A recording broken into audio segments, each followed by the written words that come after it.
من الشیطان اللعین الرجیم بسم اللہ الرحمن الرحیم الحمد للہ والصلاة علی آلہ اما بعد فقد قال اللہ تبارک فی کتابہ المجید وخطابہ الحمید وهو اصدق القائلین بسم اللہ الرحمن الرحیم وَلْتَكُن مِّنكُمْ أُمَّةٌ يَدْعُونَ إِلَى الْخَيْرِ وَيَأْمُرُونَ بِالْمَعْرُوفِ وَيَنْهَوْنَ عَنِ الْمُنكَرِ وَأُولَئِكَ هُمُ الْمُفْلِحُونَ۔ امر بالمعروف اور نہی عن المنکر کی اسلام کے اندر بہت زیادہ اہمیت ہے، یعنی نیکی کا حکم دینا اور لوگوں کو برائی سے روکنا، یہی معاشرے کی زندگی کی علامت ہے۔ یعنی اگر معاشرے میں امر بالمعروف اور نہی عن المنکر قائم رہتا ہے اور یہ چیزیں جاری رہتی ہیں تو یقیناً لوگوں کو نیکی کرنے کا موقع ملتا ہے، معاشرہ بگاڑ کا شکار نہیں ہوتا۔ جب معاشرہ بگاڑ کا شکار نہیں ہوتا، مثلا اگر ایک فرد امر بالمعروف اور نہی منکر کرتا ہے تو پھر اس کا اثر ایک معاشرے پر پڑتا ہے۔ جب پورا معاشرہ امر بالمعروف نہی عن المنکر کو انجام دیتا ہے تو اس کا اثر پورے شہر اور بلکہ پورے ملک پر پڑتا ہے۔ یہی وجہ ہے جس وقت نیکی کو نیکی نہ سمجھا جائے، برائی کو برائی نہ سمجھا جائے، اس کا نتیجہ پھر کیا نکلتا ہے؟ جو کچھ احادیث میں ہے، میں انشاءاللہ حدیث سے پیش کرتا ہوں، اس کا نتیجہ یہ ہوتا ہے کہ ظالم حکمران پھر مسلط ہو جاتے ہیں، پھر لوگ معصوم فرماتے ہیں تم دعائیں مانگو گے تمہاری دعائیں بھی قبول نہیں ہوں گی۔ ایک حدیث سے مبارکہ ہے کہ معصوم ارشاد فرماتے ہیں ان الامر بالمعروف والنہی عن المنکر سبیل الانبیاء، امر بالمعروف اور نہی عن المنکر یہ انبیاء کا رستہ ہے جی۔ یعنی امر بالمعروف اور نہی عن المنکر یہ انبیاء کا طریقہ کار ہے، ومنہاج الصلحاء اور نیک پرہیزگار لوگوں کا طریقہ ہے، فریضۃ عظیمۃ یہ اتنا عظیم فریضہ ہے، بہا تقام الفرائض اسی فریضے کے ذریعے سے ہی فرائض قائم ہوتے ہیں، فریضے ادا کیے جاتے ہیں، وتامن المذاہب اور انہی کے ذریعے سے مذاہب محفوظ رہتے ہیں، وتحل المقاصد رستے محفوظ رہتے ہیں اور کمائیاں حلال ہوتی ہیں۔ امر بالمعروف اور نہی عن المنکر یعنی اگر کسی کو برے کاموں سے نہ روکا جائے اور اچھے کاموں کی ترغیب نہ دی جائے، لوگ حرام کی کمائی کریں گے، سود کا پیسہ کمائیں گے اور نتیجے میں کاروبار حرام ہوں گے۔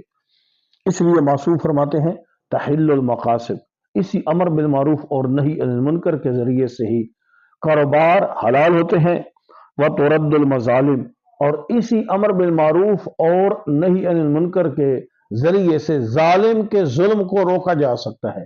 اگر نہی عن المنکر نہیں ہے، ظالم کو ظالم کہنے ہی نہیں ہے، ظالم کو ظالم سمجھنے ہی نہیں ہے، تو صاف ظاہر ہے کہ ظالم پھر مسلط ہوتے جاتے ہیں، سرکش ہو جاتے ہیں، جری ہو جاتے ہیں، جس کی وجہ سے نیک سے نیک لوگ بھی ان ظالمین کے بالکل زیر سایہ ہو جاتے ہیں اور ان کا تسلط ظالموں کا ہو جاتا ہے۔ اسی لیے معصوم فرماتے ہیں وَتُعَمَّرُ الْأَرْض زمینیں آباد ہوتی ہیں، امر بالمعروف اور نہی عن المنکر کے ذریعے سے اللہ کی زمین آباد ہوتی ہے، وَيُنْتَصَفُ مِنَ الْأَعْدَاءِ اور دشمنوں سے انصاف حاصل کرنے کا موقع مل جاتا ہے۔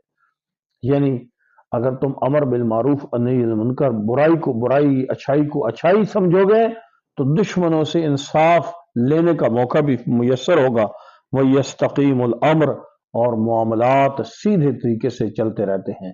اس لیے معاشرے میں امر بالمعروف اور نہی عن المنکر انتہائی ضروری ہے۔ جتنا کوئی نیکی کو جانتا ہے وہ دوسروں کو نیکی کی ترغیب دے۔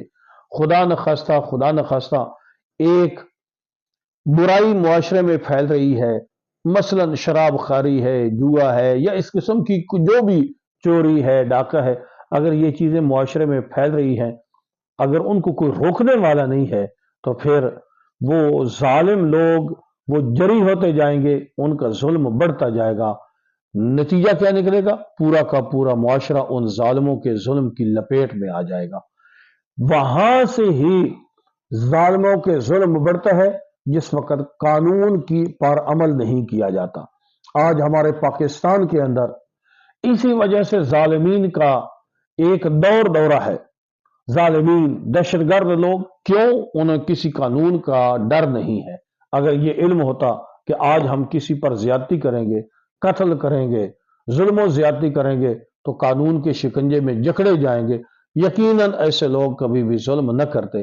لیکن المیہ یہ ہے کہ ہمارے ہاں قانون نام کی کوئی چیز نہیں ہے، قانون پر عمل نہیں کیا جاتا۔ دہشت گردوں کو پناہ دی جاتی ہے، دہشت گردوں کو کھلی چھٹی دی جاتی ہے، اور پھر ان کو، بلکہ میں کہتا ہوں دہشت گردوں کو ایک یعنی سپورٹ کی جاتی ہے اور ان کی پشت پناہی کی جاتی ہے، جس وجہ سے دہشت گرد اتنے جری ہیں۔ کتنے دنوں سے پارا چنار کے راستے بند ہیں اور مسائل پیدا ہوئے۔ میں حیران ہوتا ہوں، اتنی بڑی سٹیٹ، اتنی بڑی ریاست پاکستان، جس کے پاس اتنے بڑے ادارے، اتنے بڑے وسائل، چند مٹھی بھر دہشت گرد قابو نہیں ہو رہے۔ حیرانگی ہوتی ہے کہ پاکستان کی ریاست پر سوال پیدا ہوتا ہے کہ کیا وجہ ہے؟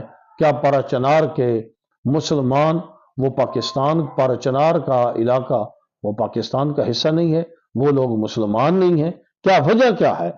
میں کہتا ہوں اگر مسلم نہ بھی ہوتے، نعوذ باللہ، اگر وہ مسلم نہ بھی ہوتے، جب پاکستان کے اندر رہتے ہیں تو پاکستان کا جھنڈے کا سب سفید رنگ ہی اسی وجہ سے ہے کہ اگر اس میں کوئی غیر مسلم بھی ہوگا تو اس کو بھی پناہ دی جائے گی، جبکہ وہ پاکستان کے مسلمان، پاکستان کے مومن، پاکستان کے پرامن شہری ہیں، اور آج اس پورے علاقے کو ایک یرغمال بنایا گیا ہے۔